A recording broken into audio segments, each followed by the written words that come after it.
Assalamualaikum warahmatullahi wabarakatuh.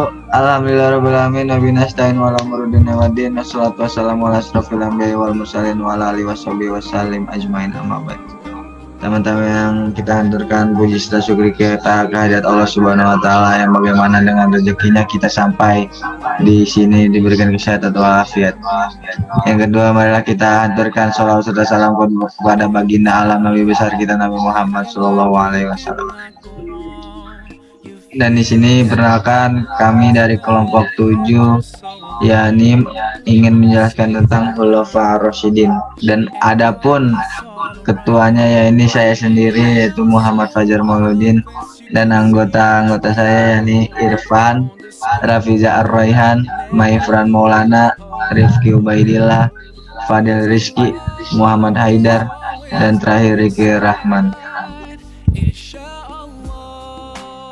Periodisasi Khulafaur Rasyidin. Kebijakan Khulafaur Rasyidin di zaman Abu Bakar As-Siddiq pada tahun 632 sampai 634 Masehi terjadi perang Riddah atau perang melawan kemurtadan. Perang itu untuk mengatasi perpecahan yang terjadi setelah Nabi wafat. Di akhir kepemimpinannya, Abu Bakar memperluas daerah kekuasaan dengan mengirim tentara ke luar. Abu Bakar digantikan Umar bin Khattab pada tahun 634 sampai 644 Masehi. Pada masa kekhalifahan Umar, Islam mengalami kemajuan yang sangat pesat. Pasukannya berhasil mengalahkan dua kekuatan besar saat itu, yakni Romawi di barat dan Persia di timur. Di bawah Umar, ekspansi Islam dimulai. Ibu kota Suriah, Damaskus, dikuasai pada tahun 635 Masehi. Tahun setelah kemenangan di Yarmouk, seluruh daerah Suriah jatuh ke kekuasaan Islam. Suriah dijadikan basis. Ekspansi diteruskan ke Mesir di bawah kepemimpinan Amr bin As, ke Irak di bawah kepemimpinan Sa'ad bin Abi Waqqas. Ibu kota Mesir, Alexandria, ditaklukkan pada 641 Masehi. Begitu pula ibu kota Persia, Al-Madain, yang dikuasai pada tahun 637 Masehi. Suriah dan Mesir. Umar mengesahkan ketentaraan, kepolisian, pekerja umum, hingga sistem kehakiman. Juga mengadakan hisbah atau pengawasan terhadap pasar, membangun pusat pengawasan terhadap takaran atau timbangan, dan mencetak uang negara serta mendirikan Baitul Mal. Departemen yang dibangun antara lain Departemen Pajak dan Tanah Diwan Al-Khar dan Departemen Keuangan Diwan Al-Mal. Kepada kelompok non-muslim, Umar memberikan kemerdekaan beragama. Kemajuan semakin pesat di masa Utsman bin Affan pada tahun 644 sampai 655 Masehi. Di masa kepemimpinannya, Islam diperluas hingga ke Tripoli, Armenia, Turkistan, dan Siprus. Dia membagi kekuasaan Islam menjadi 10 provinsi dengan masing-masing amir atau gubernur. Di bawah umat Islam mengalami era paling makmur dan sejahtera. Konon rakyatnya mampu naik haji berkali-kali. Bahkan budak dijual berdasarkan berat timbangannya. Ia membangun polisi, keamanan, dan pengadilan. Sebelumnya pengadilan digelar di masjid, namun di periode kedua terjadi perpecahan dan pemberontakan. Utsman diprotes karena jabatan-jabatan strategis di pemerintahan diberikan kepada dan ya, ini menyebabkan Utsman lemah di pada tahun 35 Hijrah atau 655 Masehi, sekitar 1.500 orang datang ke Madinah untuk memprotes itu 610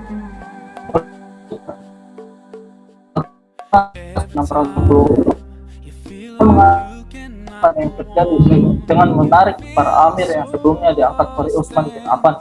Dia juga mengambil alih tanah yang dihadiahkan Utsman kepada penduduk dengan menyerahkan hasil pendapatan kepada negara. Ada yang mengembalikan sistem distribusi pajak orang yang dihadapi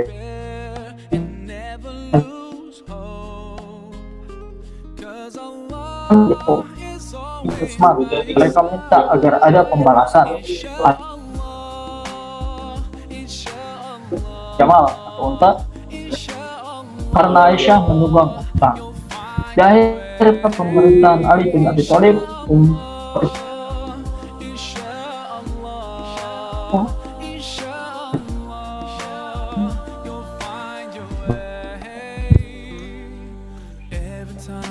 Karakteristik Khalifah Abu Bakar As-Siddiq: jujur, sifat dan sikap jujur. Siddiq ini telah lama dimiliki oleh Abu Bakar sejak kecil, sehingga sudah menjadi kebiasaan yang beliau bawa dalam kehidupannya. Abu Bakar sebagai seorang pedagang selalu jujur bila akan menjual barang dagangannya baik secara kualitas maupun harga.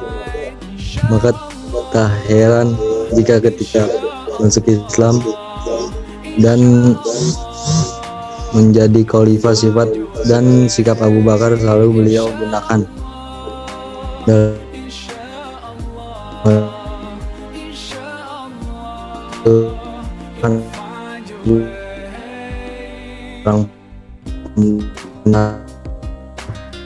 keputusan dan mempercayai dan luar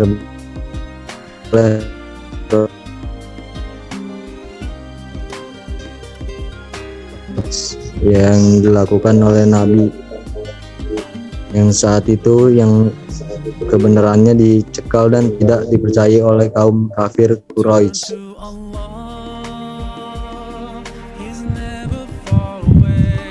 Tegas, merupakan orang yang sangat tegas apabila melaksanakan hukum-hukum Allah.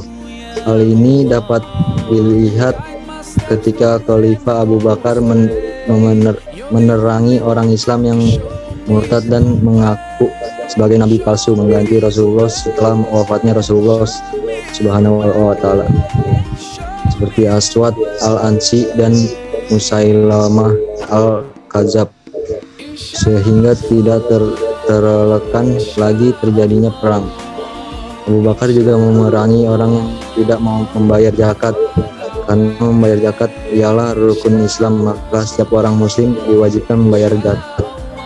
Sederhana, Abu Bakar merupakan figur pemimpin yang sangat sederhana. Walaupun pada saat itu Abu Bakar tergolong pedagang yang kaya raya, tapi semua kekayaannya itu ia gunakan untuk dakwah Islam. Urwah RA berkata, Abu Bakar As-Siddiq membebaskan 7 budak. Setiap orang yang dibebaskan itu mengenai hal yang mengenai harta Abu Bakar yang ia nafkahin di jalan Allah. Lemah lembut, Abu Bakar merupakan lembut dan kasih. Setelah terjadinya perang Badar, 70 kafir Quraisy yang tertawan. Para kaum muslimin berselisih perihal perilakuan apa yang semestinya dilakukan kepada tawanan perang ini. Akhirnya Rasulullah pun meminta pendapat kepada Abu Bakar. Abu Bakar berucap, wahai Rasulullah, telah memperlakukan dengan penuh kasih sayang.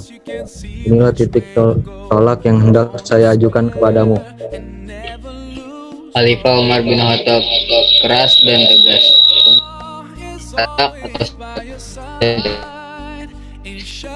Karenakan lingkungan tempat tinggal Umar yang keras serta pekerjaan Umar saat itu sebagai pengembala unta di padang-padang gurun yang gersang. Sifat dan sikapnya ini tetap melekat saat Umar masuk Islam dan merupakan sifat khas yang dimiliki Umar ketika ia menjadi khalifah dalam menegakkan kebenaran Islam. Cerdas. Umar merupakan figur yang cerdas. Beliau berhasil mensejahterakan rakyatnya dengan mendirikan Baitul Mal sebagai tempat dan penyaluran zakat. Selain itu, Baitul Mal juga bertugas menggaji pemerintahan. Hal lain yang sampai sekarang masih berbuat dan dapat dirasakan yaitu sistem penanggalan Hijriyah. Umar berhasil membuat sebuah kalender bagi kaum muslimin yang perhitungan awal bulan dimulai ketika Rasulullah hijrah ke Madinah, dan hitungannya berdasarkan rotasi atau perputaran bulan mengelilingi bumi.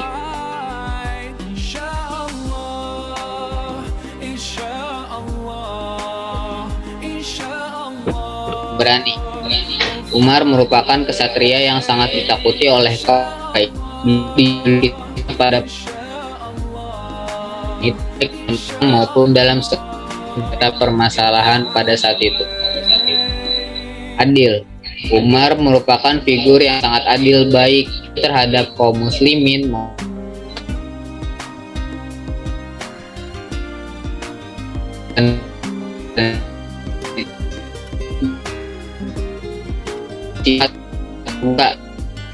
dan mengkritik orang lain siapapun itu.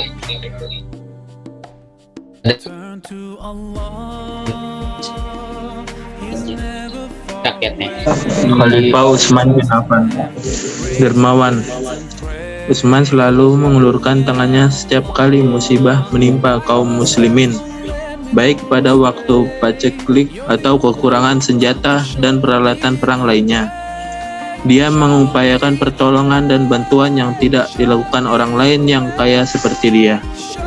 Bahkan orang kaya seperti dia tidak mengupayakan hal-hal seperti itu. Hal ini beliau lakukan dengan tidak peduli harta dan kekayaannya habis atau tersisa. Cerdas. Ketika masuk Islam, beliau termasuk deretan ahli fikih dan hadis. Beliau juga memiliki wawasan yang luas sehingga menjadi faktor pendukung dalam keindahan bicaranya. Hal yang sangat fenomani dan kegunaannya masih terasa sampai sekarang, yang merupakan ide dari Utsman sendiri mengkodifikasian kisah Al-Quran yang saat ini dikenal Mushaf Utsmani. Penyantun. Utsman selalu menjadi penyelamat dan pembantu di saat-saat Islam memerlukan dengan keperluan hidup seperti makanan dan minuman. Seperti saat kota Madinah dilanda pada saat itu, maka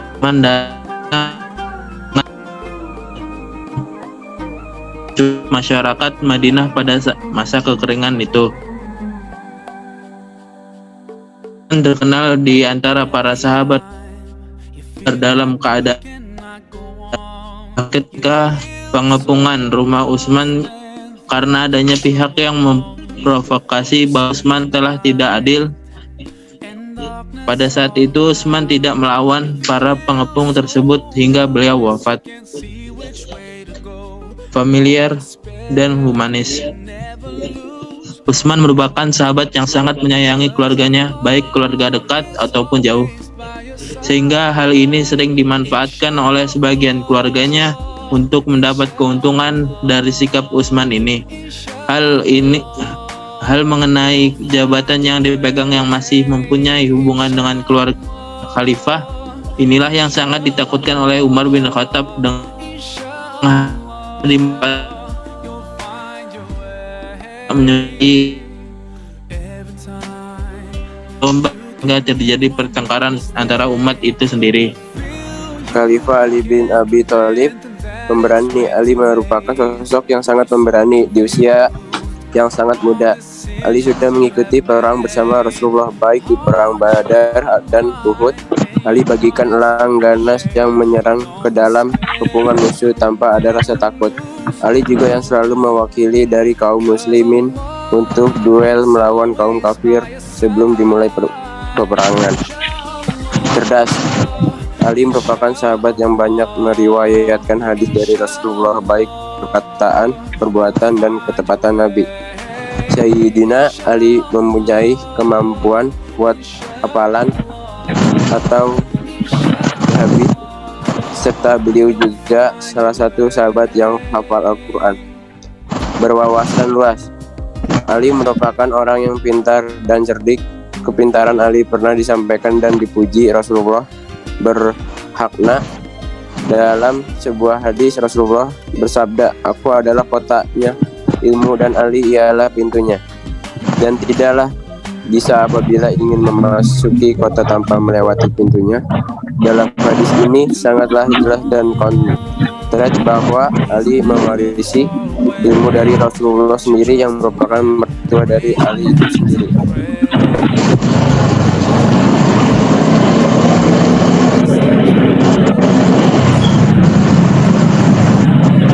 Hal yang baik dilakukan para periodisasi Khulafa ar-Rasyidin.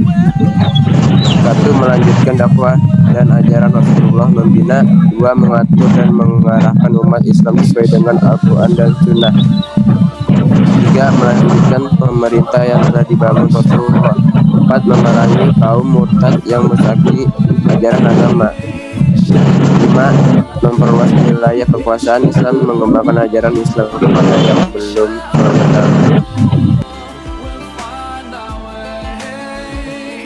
Hikmah. Yang pertama, kita dapat meneladani sikap intelektual dan semangat keislaman para khalifah. Yang kedua, kita dapat mengambil berbagai tauladan dari para khalifah. Yang ketiga, dapat menumbuhkan semangat kepedulian sosial. Yang keempat, dapat memahami dan menghayati sejarah kebudayaan Islam atau dijadikan pandangan hidup dalam kegiatan sehari-hari. Kelima, membentuk nilai melalui pengambilan hikmah di kehidupan sehari-hari. Yang keenam, meningkatkan keimanan dan ketakwaan kepada Allah Subhanahu wa taala.